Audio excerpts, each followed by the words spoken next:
The people who have self-anointed themselves as on the forefront of the righteous solutions to those problems are the people who have been in charge of the cities where they're the worst. It's not that I don't agree that there's definitely contempt among elites for non-college educated people.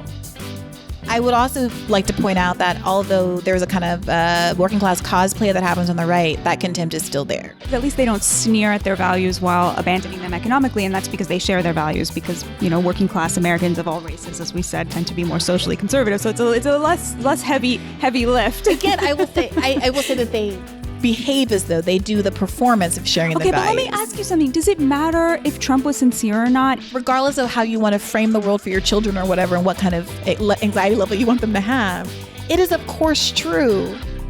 We live in a systemically racist society, right? Like, I want to start with that media critique because much of the book, the first, 5 or 6 chapters or so, are about the history of journalism and the changes that have happened from the penny papers of the 19th century through the present. How does that evolution inform your critique of the contemporary media environment? Yeah, so the argument that I make in the book is that what looks very much like a conversation about race is actually about class. I argue that over the course of the 20th century, American journalism underwent a status revolution to where, journalists today are really part of the elites. And as they have done so, they have really abandoned the working class who they once belonged to, right? Journalism used to be this working class trade. It was a blue collar job that you picked up as you did it, Yeah. From somebody who also hadn't been to college. Today, 92% of American journalists are college educated compared to just 36% of Americans. And they're also much more coastal. They are much more affluent. It's really the highly educated thing that I zero in on because I believe that is where a lot of the woke conversation is coming from. So I would say that's sort of where the book begins.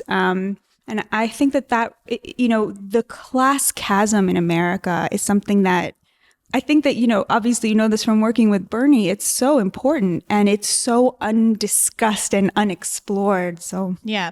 So this is where we agree. Yeah. Kind of no holds barred that there is a lack of representation of working class interests in media and everywhere.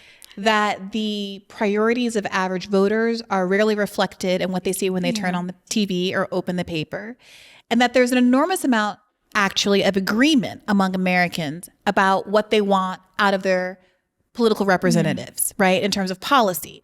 You have, and I've said this a million times, almost 50% of Republicans, 88% of Democrats wanting Medicare for all. You have a lot of agreement on issues like common sense gun reform, a $15 minimum wage passed with 60% of the vote in Florida this last election season, even though Trump won the state, $15 minimum wage also won the state, and on and on and on. And yet when you turn on the TV, there is this pathological insistence that we're divided. And we are along these cultural issues, but the cultural issues, I think, are pushed to the forefront. And it's like the media is almost arguing that they should be the voters' priority and obscuring the extent to which there's all this agreement on substantive issues. On that, we are completely aligned, right? But I want to ask you about this other part, which is the focus on the word woke, right? The title is How Woke Media is Undermining Democracy. Yeah. So maybe we should first start by defining what you mean by woke. Yeah. Great. Thank you so much for that question.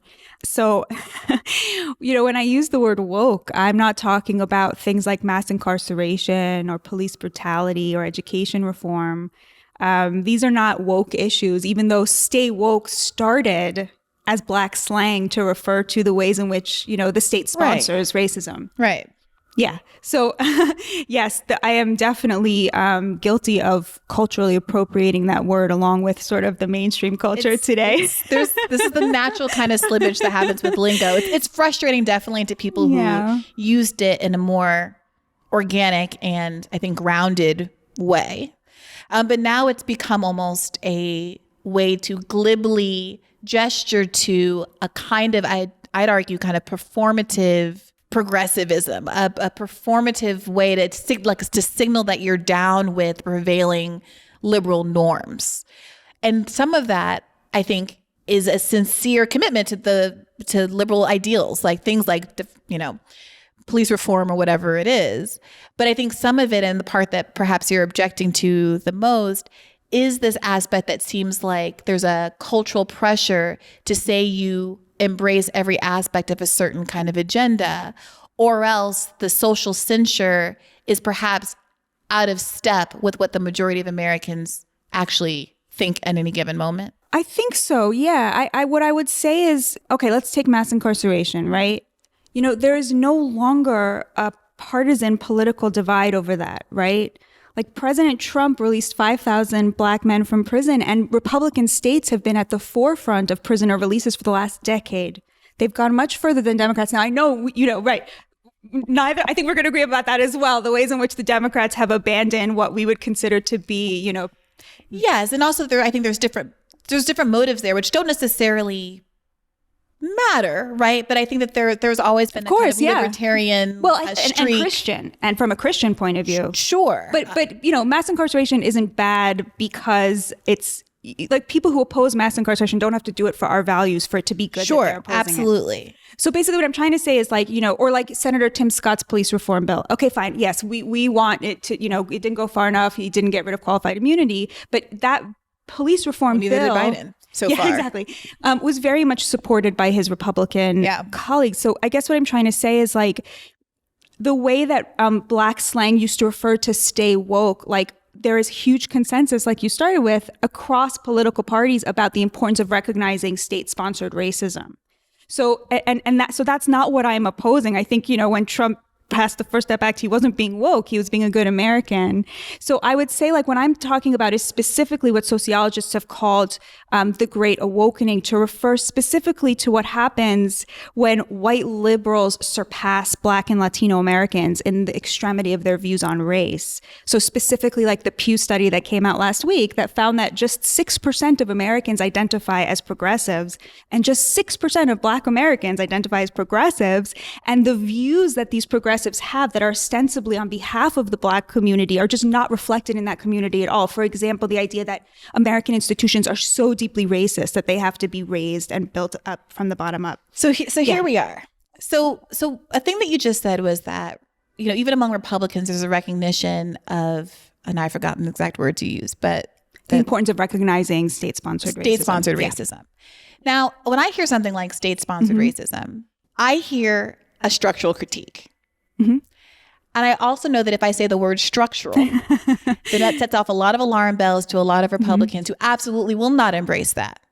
And so while I agree with you that there is some, quotient of the Republican Party that has, in this, narrow era of police reform, moved to the left and is in some ways even on the vanguard of some of these police reform efforts, if only so far as they're the only ones who can pass it. Sometimes it takes a Republican to pass a liberal thing like the EPA. It takes a Democrat to do the conservative thing like welfare reform, right? At the same time, I don't think that they see it as a kind of a structural reform. And in fact, you also in your book, you criticize the idea of those kind of a view of the world that says we do have a systemic structural issue here.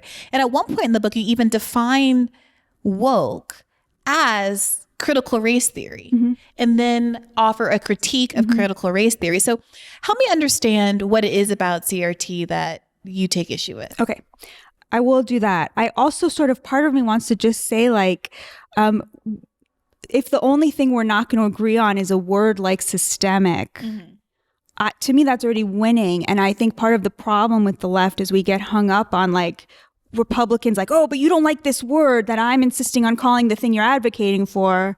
But I think the 5,000 Black people who were released from prison, they don't really care what you call it. So that's fair. Yeah. What do you think of that? Yeah. In the world, I don't think that I would, go out and say, you have to make this commitment or even use that kind of language. I'll take a win where I take a win. Yeah.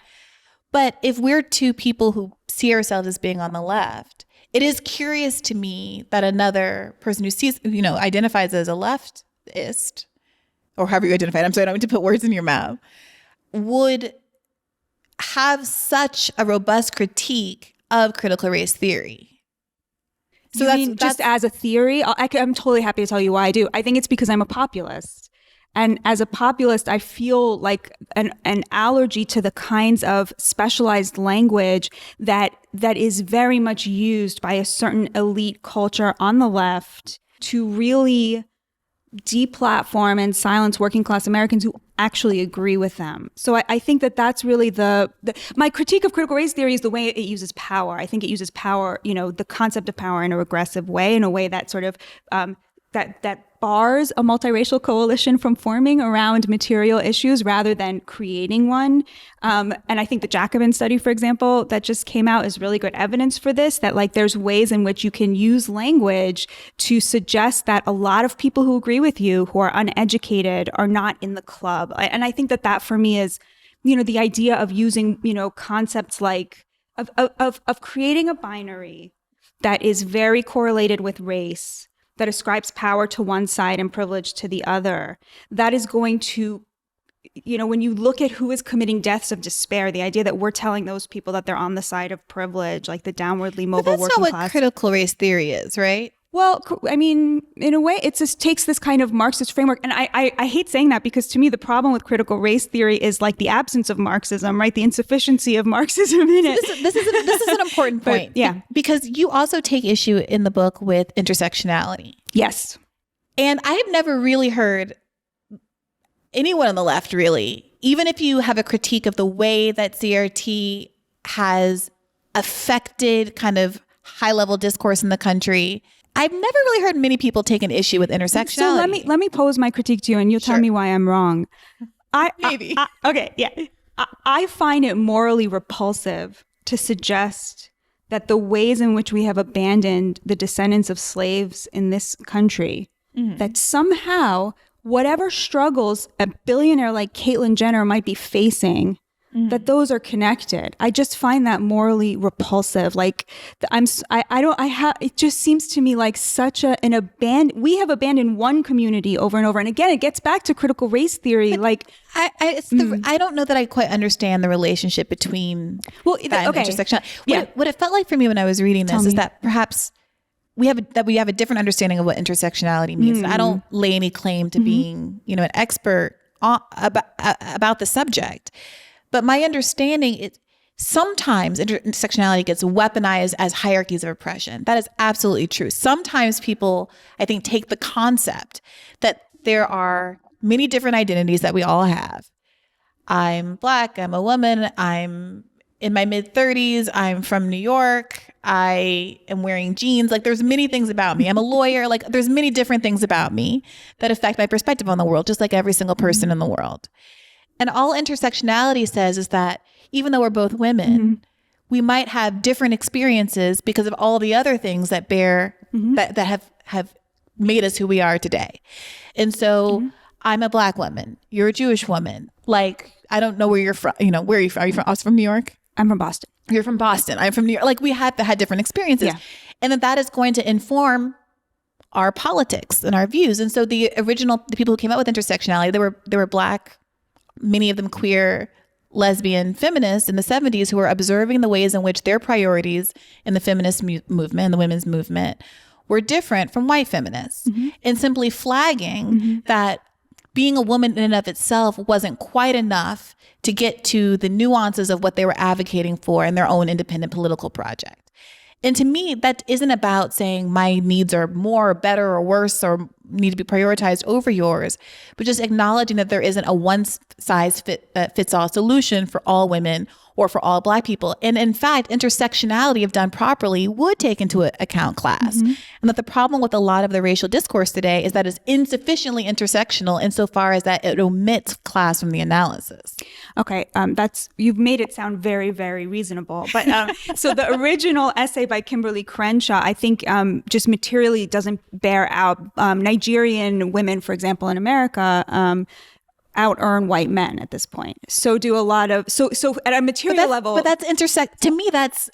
You mean even noting that is a kind of intersectional. There's diversity within the Black community, right? Enormously so. But so her model is specifically predicted that there would be certain like material consequences to be having an identity at the intersection of two marginalized groups. And I don't think that that's being borne out just right now in America. But the way I was No, Yeah. So I think this is where the misunderstanding is. Yeah. And I made a note of this and now I don't know where it is, but you at one point describe it as compounding, that the point of intersectionality is that the various kind of marginalized groups you're in compound. Yeah, the that's harm. from the original Kimberly Crenshaw essay where she defines it. Well, my favorite of the Combahee River tribe is Barbara Smith, and she takes some issues with the word compounding.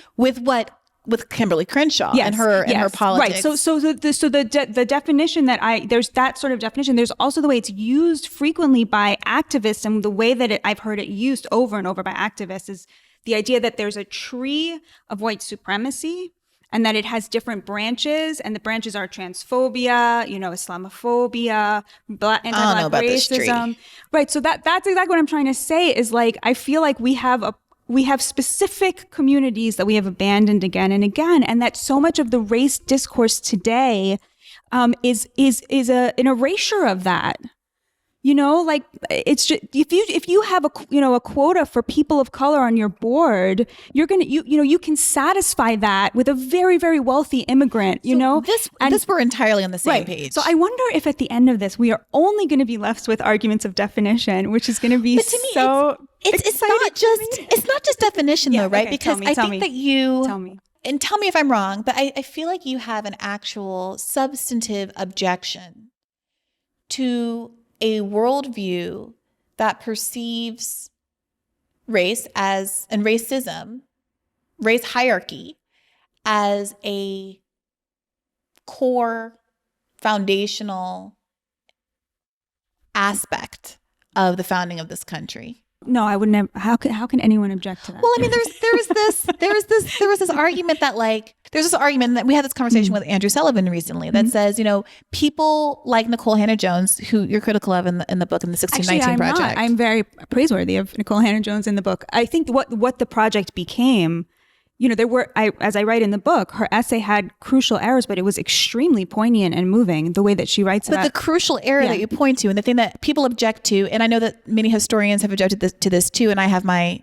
issues with Nicole Hannah-Jones to be sure, but is this idea that we can conceptualize the founding date of America as 1619 because that's when its kind of racial project began, and like the founding of America could at least as a thought project be understood differently to recenter the role that race and racism and the original sin played in America's history. And people object to that. Fine. But there does seem to be, and maybe I'm conflating the argument that you're making with the argument that someone like, Sullivan was making, but you move on to critique that by saying it's irresponsible, it's wrong to say that it's baked into America's DNA. I think that's the phrase that you use, baked into America's DNA, because that suggests that it's immutable, that it cannot be changed. And I agree with you that arguments about racism in this country that talk about it in those terms, that act as though it is immutable and just, immutable, are frustrating because I think it's an out for people who actually have policy prescriptions to make things better, the populist policy prescriptions that I think that we agree on. But at the same time, to me, acknowledging how core, how central, how everywhere racism was at America's founding and how systemic it persists to be and difficult to root out, doesn't necessarily mean you're making an argument about it being impossible to do so, or an argument that white people just can't be changed, or that they're always going to be racist, or that, they're intrinsically racist, or some of the arguments that I agree with you are irresponsibly bandied about by a lot of people in our field. Yeah. Well, I don't think we disagree very much about this. If I, in any way in the book, gave the impression that I don't think it was a foundational part of this country, I didn't mean to. My recollection, although it's been a while since I read the book, is that what I say is that the 1619 Project was a classic postmodernist reversal where you start out thinking like, you thought this country was founded on the ideals of freedom. Actually, it was founded, much earlier on the ideal of, slavery and enslaving people. And that kind of a reversal very much doesn't reflect how I think a lot of Americans, including a lot of Black Americans, think about this country. Americans tend to be very patriotic, and it really is a question less about the history than about like what do we see as our future? What do we see as our present? I mean, the huge gains that we've made, just over the last 15 years on the right, a seismic shift in how the right views questions of racism, like we started talking about. I mean, at the end of the day, to me, it's just a very academic, elitist language for talking about things that are some things that still remain a problem, but in a way that makes it kind of does let Democrats off the hook, because it allows them to act like there's still some sort of political polarization around these issues when there isn't, and to focus instead on these sort of cultural symbolic fights when there are actual real problems to be solved that they now have partners across the aisle to solve them with. It's kind of a distraction. I mean, so yes, the distraction point we're in complete agreement on. Although I think I have more skepticism than you that the problem is that sort of Democrats won't recognize that Republicans can be partners in these things and solve them. I think that both parties are complicit in keeping the conversation about the culture war. I don't see a lot of Republicans raising their hand and saying, I'm willing to cross the aisle and just get, I would have voted for the $15 minimum wage if it hadn't been stripped from the COVID relief bill in March by Chuck Schumer. Like, oh no, keep it in. You don't need all the Democratic votes. We have enough Republicans to make sure that our voters, like the Republicans in Florida that supported can get a living wage, And I'm also really sympathetic to the idea that a lot of this is very academic, and in a pure political context, I wouldn't bother picking the bone that I'm about to pick. That's so great. Yeah. But hit me with it's I hear it's curious to me, this idea that America was founded on the ideal of freedom.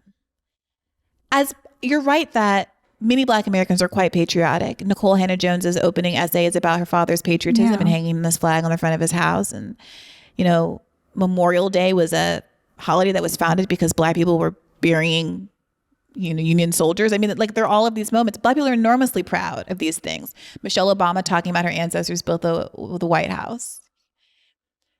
But it's a pride mixed with tragedy. Yeah. It's a pride mixed with a certain kind of skepticism and a longing for America to live up to those values.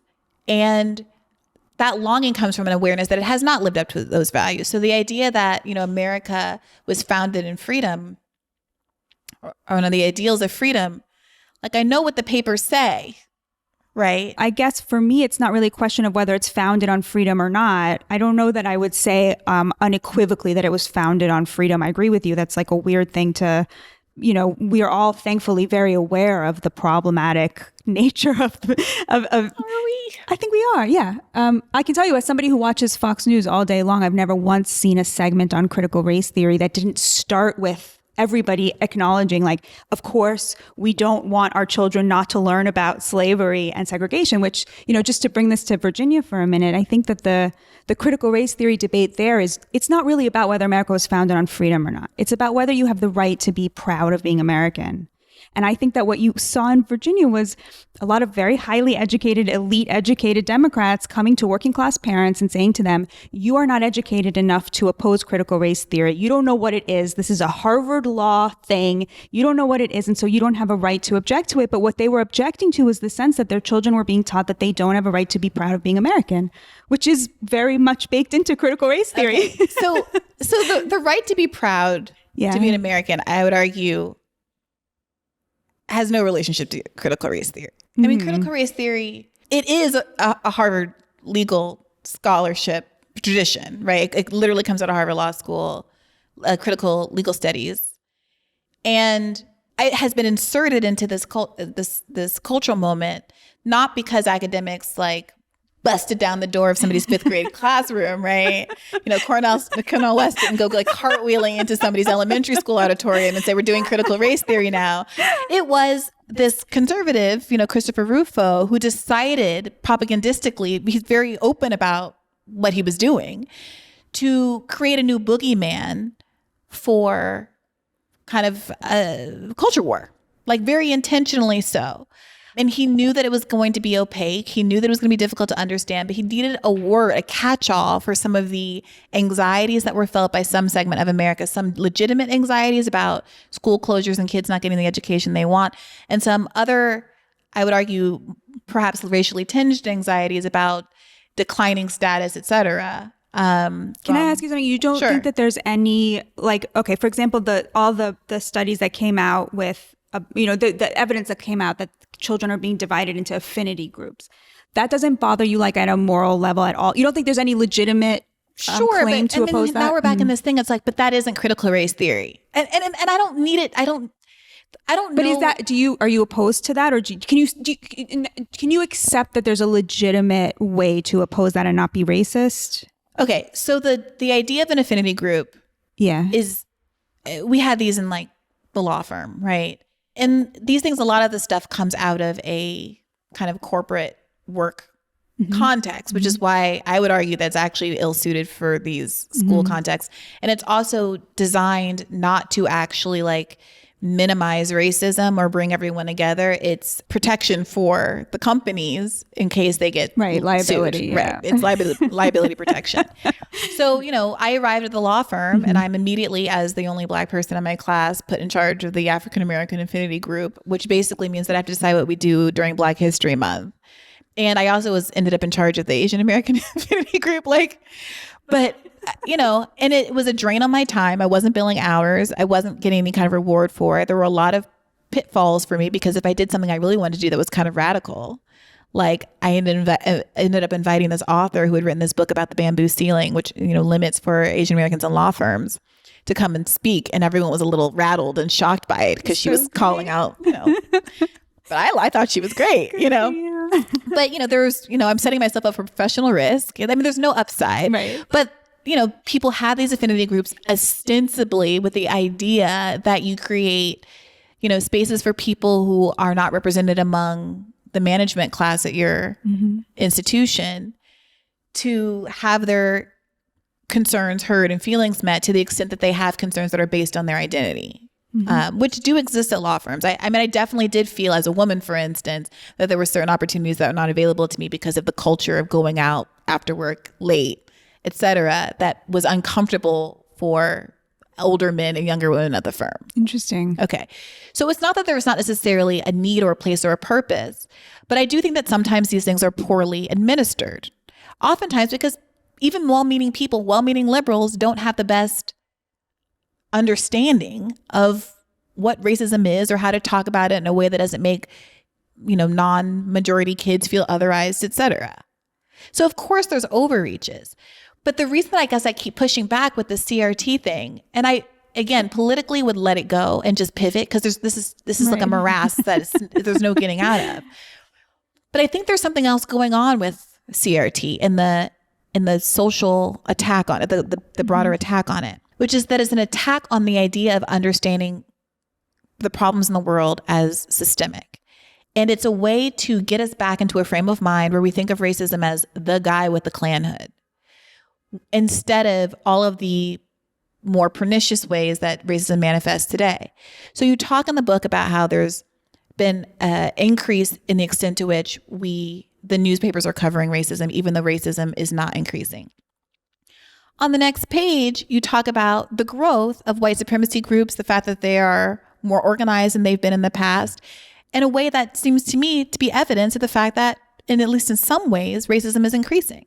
And the only way you can really make an argument that racism isn't still a really deep-seated problem is to say, well, we're still just talking about how many lynchings happen a year, as opposed to the fact that schools are as segregated as they were 50 years ago, housing is as segregated 50 years ago. And the reason isn't individual racism, it's the systemic effects of redlining, the wealth gap, all of these things that aren't going to go away if we don't have a conversation and understanding culturally, socially, that the way that racial hierarchies manifest today are entrenched today are not through these interpersonal interactions. So you think that racism is getting worse, like is on the increase in America? No, but I think there are ways in which it's really stagnant, right? Even in the 1960s, because the way that segregation is, the front line of racism, even at its worst, wasn't a lynching, right?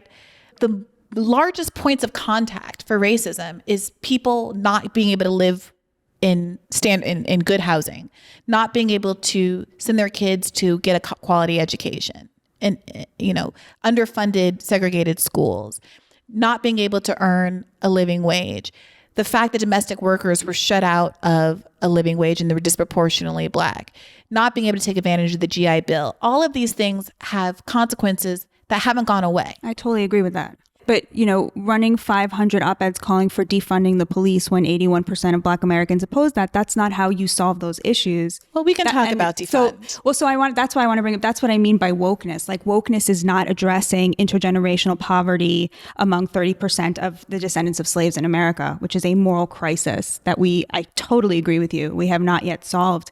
But these problems, Black wages, right? Why have Black wages continued to fall? I mean, many studies have tied this to mass immigration over the last 30 years. Who's been pushing that? I mean, who used to be on the other side of that issue because they were standing up for working class wages? The Democrats. And who is now pushing the kind of open borders view?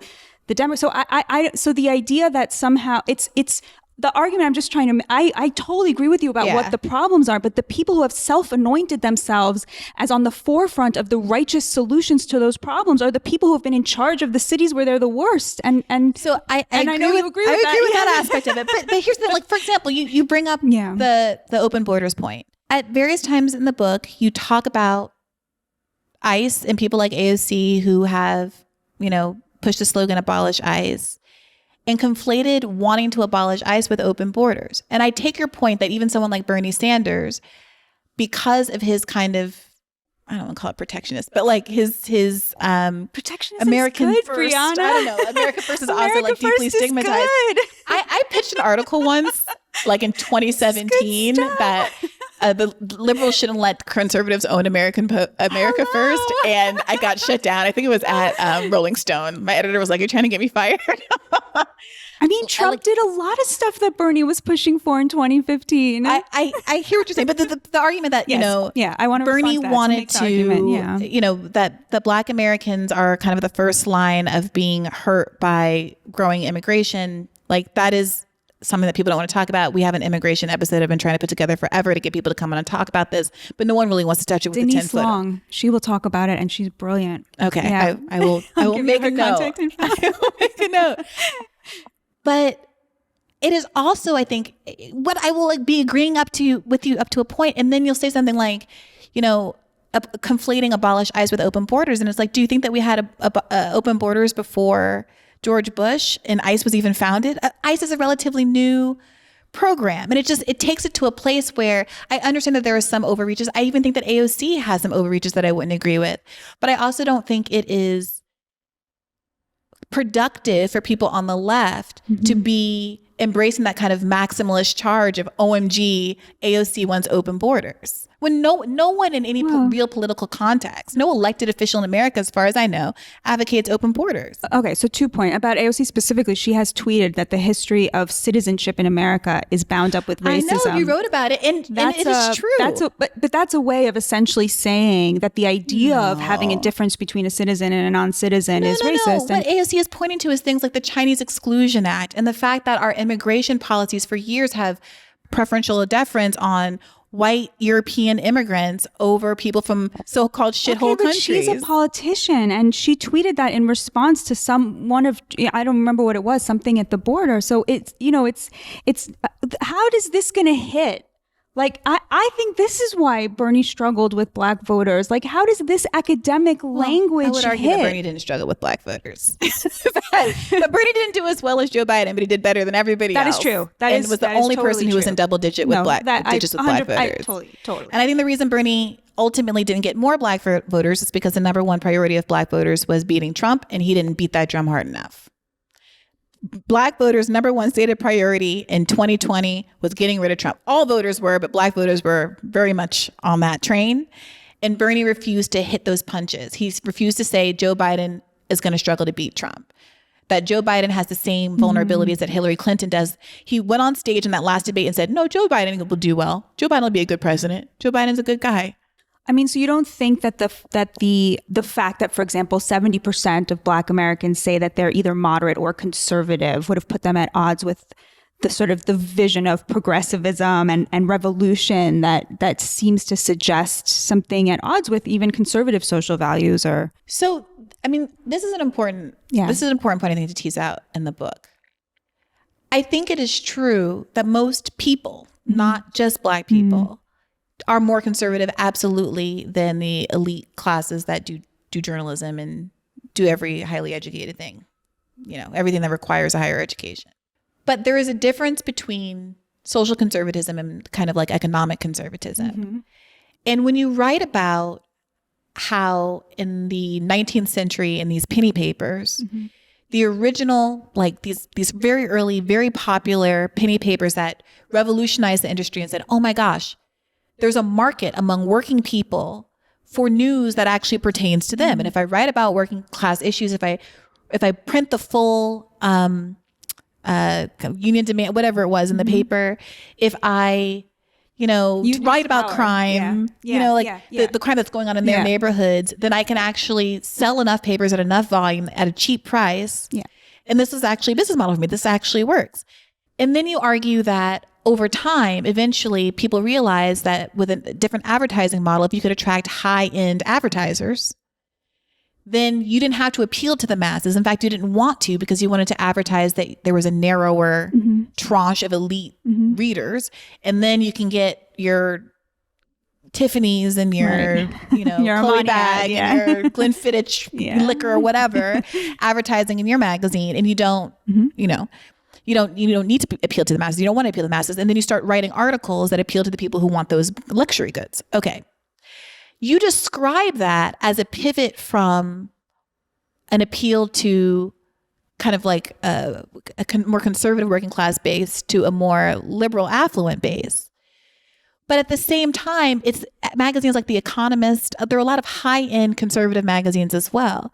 And the consistency I see is a pitch toward those issues that are not a threat to upper class economic interests. The cultural conservatism versus cultural liberalism is irrelevant.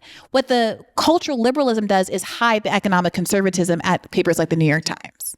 Okay, great. This is what I most want to talk to you about. So, because to me, it seems, I agree with you, but it seems to me like what passes for the progressive left also is not providing a populist economic agenda that is pro-working class. Because the whole point of the agenda of these papers, it isn't because they're like invested in wokeness. They don't care about that. But they need to talk about something that keeps their affluent audience. But I think even things like free college or the way that I noticed that you don't like free college. The way that environmentalism is discussed, like there's a lot of these issues that I think, like, healthcare, I totally agree with you. I think that there's just mass support across, the working class of both parties, for things like, universal healthcare, right? But when it comes to some of these other issues that get passed off as what the far left is offering, as opposed to the trickle-down crap, I agree with you, that immiserates the working class and the poor, that the Democrats themselves have been pushing for 30 years, right? The alternative to the AOC alternative to that often seems to me to be not pro-working class either. And it seems to me like what the liberals are pushing, what the far left is pushing is a heavily expanded welfare state, something like UBI. But that seems to me like a payoff for not working. And free college is not a pro-working class. It's not a way to a strong working class. It's a way to no working class, right? It's a way to get people out of the working class. You wrote that, but I would love for there not to be a working class. Like this is the difference between us, because working class people want to be working class. Like they want the dignity of labor, of good jobs. Not in the way you think. When I say I don't want a working class, what I mean is that the aspiration of technology and of progress used to be that nobody has to dig the ditch. Nobody has to mine the coal. Nobody has to clean the toilet. Like, we can automate a lot of things that nobody wants to do, and people can pursue other things that are still work and incredibly valuable, like all of the elder care that needs to be done, where people are just sitting there in rooms zoned out, neglected in their old age, all of the preemie infants that need to be hugged, all of the people that need like social work and care, right? And that people could be doing those jobs and writing and creating and building robots and whatever, like flying us to the moon, figuring things out. And when I say that, I think that I would like for there to be no working class. I don't mean that there's no people working, but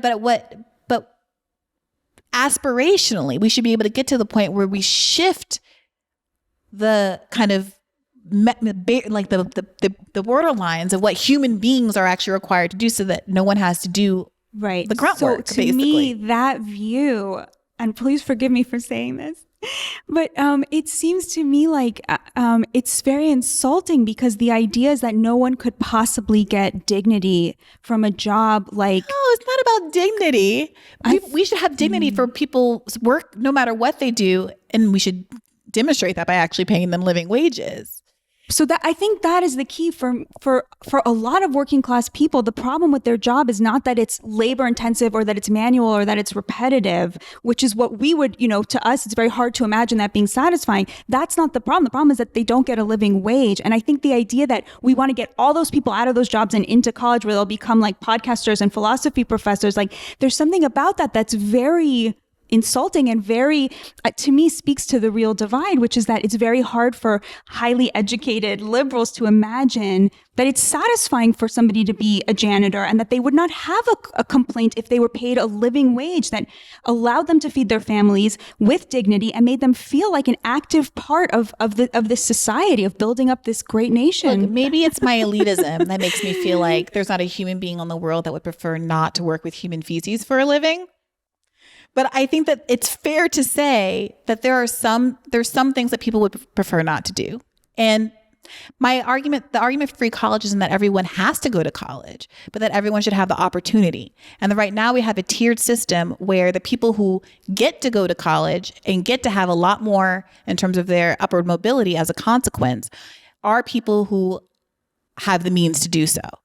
And it perpetuates class hierarchies in a way that's not obviously useful. Terrible. I definitely think every person, every Einstein who's living, in the inner city, like get that kid into Harvard. That is extremely important. But we should also abolish Harvard. But yes, also abolish Harvard. But it kind of begs the question, like the meritocratic success story begs the question to me about what about everybody else? Like not everyone is brilliant and smart and talented in some unique way. Or they just have different learning styles. Or they don't want to go to school. And that's fine. But free college isn't about everyone having to go to college again. It's about everyone having the opportunity to go, not based on your ability to go, but your everyone ability to could pay. have that opportunity without us spending billions of dollars of taxpayer money to make that happen. That could be spent ensuring the dignity of working class labor. Like we could all we have to do is rearrange the deck chairs on the Titanic of higher education, which is already so inept and disgustingly unequal. Well, sure, but why one another? I mean, there was a time where people were making the exact same arguments about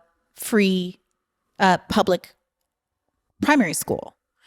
That, why should the government spend all this money on this? What's the point? I mean, the argument for free college is that we live in a world, it used to be that we lived in a world where no one really had to go to high school. Then we lived in a world where high school education was required for most jobs. And people thought, oh gosh, it's useful for us as a populace to have a well-educated population to compete with all these people all over the world, et cetera, et cetera. Let's make sure everybody can read and write and do the basics. And now we live in a world where, like it or not, and we can talk about, I think that your point about needing to have more respect culturally, socially for non-college required jobs is important. I mean, I was just talking to my mom. My mom went to a vocational high school and she was talking about how she, like referenced it casually at some point in her career, and the person she was talking to was aghast because she's, works in a professional environment. That's what college does to people. It makes them look down on people. Sorry, go ahead. No, and that it was a reminder for her of how different she was than most of the people in her spaces. And I think that that's obviously a problem. I agree with you, but it is also true that she was sidelined, like that she did not have the same preparedness for college because she went to vocational school. I would like it to be that wasn't the case, right? I would like it to be that our vocational education puts you at parity in the way that in some European countries, there isn't this kind of stigma between a college track and a more vocational track, that there isn't there are like 5 universities in the country. Everybody goes to one. They're all more or less the same. One's maybe the top one's maybe 20% more prestigious than the bottom one, but they're no one really cares. Can I ask you something? To me, it's very clear that there are many, many barriers to poor Black children who are really smart getting the education they need and the preparation they need to get to college and to thrive. Like that seems like one of the leftovers of the, of racist systems that we still need to address. What percentage of whites do you think who want to go to college can't because of economic issues? A large number. You will not find me arguing. Look, because I know a lot of working class whites who have no interest in going to college at all and feel like, why do they have so much disdain for us? And I think that disdain, that contempt, like my book is about contempt. It's about the contempt that we have allowed to develop in the elites, among the elites, for the backbone of society, like the people who are really keeping us fed, keeping us warm, the essential workers, right? We all understood how essential they were. And I think, yes, there are some of those people who would love to go to college and become, philosophy professors or whatever, what have you, but a lot of them just really don't, a lot of people aren't built for school. And I think the better thing to do would be as a society to remember what it means to have, to respect the people who make everything we put in our mouths to survive, Yeah, I guess I guess I think I see the problem a little differently. It's not that I don't agree that there's definitely contempt among elites for non-college educated people. I would also like to point out that although there's a kind of working class cosplay that happens on the right, that contempt is still there. Well, it goes back. You mean the contempt for the educated? No. I think that the elites on the right, I Trump's think contempt for his working class base, 100%. 100%. Okay. And while Tucker Carlson and them do this like shtick on the TV, at the end of the day, they're not going home to anybody's working class community or communing with anybody who doesn't make millions of dollars a year. He was heir to the Tyson fortune, was born with a silver spoon. And, they all golf and do the same things, right? Yeah, although Tucker is the only mainstream person talking about class. I mean, that's... So you make this excellent point in the book that it's not that the right wing is actually just sincerely populist. Both parties have abandoned the sincere class project, but at least the right knows how to pretend. They are not being openly dismissive. Well, what I say is at least they don't sneer at their values while abandoning them economically, and that's because they share their values because, working class Americans of all races, as we said, tend to be more socially conservative. So it's a less heavy lift. Again, I will say that they behave as though they do the performance of sharing their values. Okay, but let me ask you something. Does it matter if Trump was sincere or not? Hey, YouTube. Thanks for watching. Just a reminder that this is a podcast. You can catch an extra premium episode every Monday for $5 a month at patreon.com/badfaithpodcast. That's patreon.com/badfaithpodcast for $5 a month, an extra episode every week. Additionally, please do consider liking this video, subscribing to this channel. It helps us out. It helps independent media beat the algorithm. We appreciate you. And as always, keep the faith.